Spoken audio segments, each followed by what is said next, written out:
Yeah, and this ruling that El Salvador was the one place he couldn't be sent back to, and then, of course, that is the place he is sent back to, really undermines the question of due process in this case. And that's why you have even conservatives on the legal side saying that this case needs to be watched very carefully to see how the administration deals with it. From the Democratic side, though, what we had yesterday was Senator Chris Van Hollen of Maryland. He met with Kilmar Abrego Garcia in a hotel in El Salvador that comes after the senator was denied initially access to the prison where the Maryland man is being held. Images of the meeting were first posted online by El Salvador's president, who has rejected calls to return Abrego Garcia to the United States. Right now, it's not clear how the senator managed to get the meeting last night. Van Hollen posted on social media that he had spoken to Abrego Garcia's wife and that he would provide more details when he returned back to the U.S.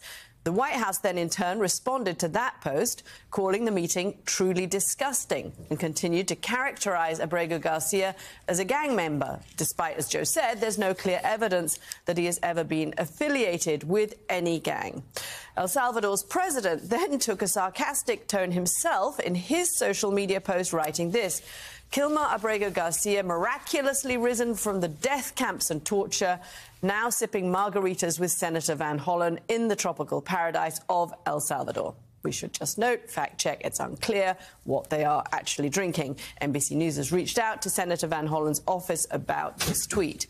El Salvador's president later added, now that he's been confirmed healthy, Abrego Garcia gets the honor of staying in El Salvador's custody. So, Joe, I read there's a very interesting interview with Jack Goldsmith, the law professor at Harvard, that's been done in the New York Times. It's pretty lengthy. It's a podcast, but it's worth reading, particularly this section on this, just for the scenarios in how the administration is going to handle this one, how the Supreme Court might handle this, if this goes back up to the Supreme Court. But it looks like in this case, so far it's been a little murky on both sides. But if it comes to a clash, how does that end up? Is this a case in which the Supreme Court would be prepared to order the White House to have this man returned from El Salvador, or do they choose to pick a fight over something that they feel is a clearer issue?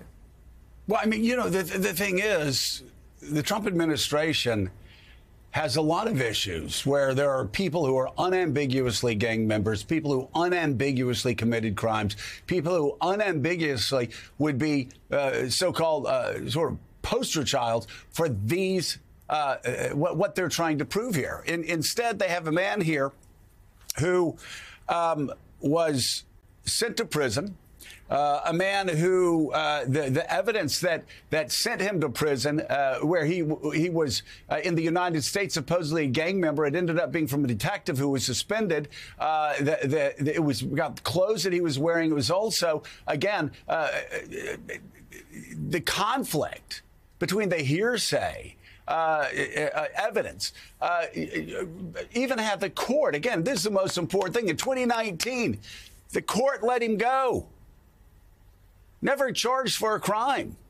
The court released him and gave him a special protected status. It's rarely given in America. And the special protection status says you are allowed to stay in America. You are not. The U.S. government is not allowed to send you back to El Salvador. Now, that is just clear cut. And it was in 2019. It wasn't in 2023 during the Biden administration. It was 2019 during the Trump administration.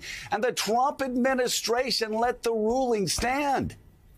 They did not appeal it because they knew that Garcia was standing on firm legal grounds. So Garcia stays in America. He reports to his immigration officer annually. He becomes a member of a union. He's a worker. He's a father. Again, and you have the court saying, U.S. government, you cannot deport him. And again, the Trump administration in 2019 went along with it, let it stand, didn't appeal it. So this whole idea that, oh, he's a gang member, we all know he's a gang. No, he's not. It was never proved. Never proven. And, you know, David Ignatius, I just want to say, again,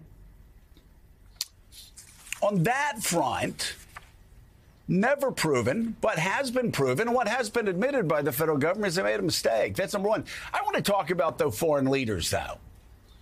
And in this case, we'll talk about the president of El Salvador. And I just think it's curious that foreign leaders often make the same mistake that, and I know you've heard it, and I've heard it, somebody gets elected president, and everybody in Washington, D.C. for about 6 months thinks, well, this person's going to be president forever. And we've got to move all of our policy. And then about 6 months in, you're like, oh, wait. Yeah, gravity. Yeah, it still exists. Political gravity still exists. The contempt the president of El Salvador has for United States rule of law, the mocking of people in the United States, it's as if somebody in El Salvador hasn't told him that there are going to be elections a year from now. And I think most smart money right now would say Democrats are going to do pretty well. So Democrats will be funding whatever aid El Salvador gets. And I find foreign leaders make this mistake time and time again. They have this myopic vision. This is happening in America right now. American media exaggerates this, makes it seem far grimmer or far more, intense than it actually may be. We better put all of our chips on this side of the table. And then they find out a year and a half later, they're dealing with the other party when it comes to funding. I'm just curious your thoughts about what you're seeing, the contempt out of El Salvador for a president who, whether he likes it or not, a year from now is going to be depending on Democrats most likely for funding and aid. So, Joe, President Bukele was a tough guy, disdainful of law, normal procedures before Donald Trump ever got to the White House in his second term. That's who he is. And there's a growing movement of leaders in Central and South America who were similarly taking very harsh stands against gang members, cartels. That's just the way the South and Central America is rolling right now. I think what's really striking about this case is less about what's happening there, which has its own momentum, than what's happening here. I think we are heading into one of the great legal and constitutional events, I don't want to say crises, of my lifetime. Reading the appellate opinion that Judge Harvey Wilkinson issued last night, talking about this case, I've rarely seen more brilliant and thoughtful language in a judicial decision than this. He says that we are, I believe his language is, grinding irrevocably towards a confrontation between the branches of government. He tries to speak sympathetically to the executive branch.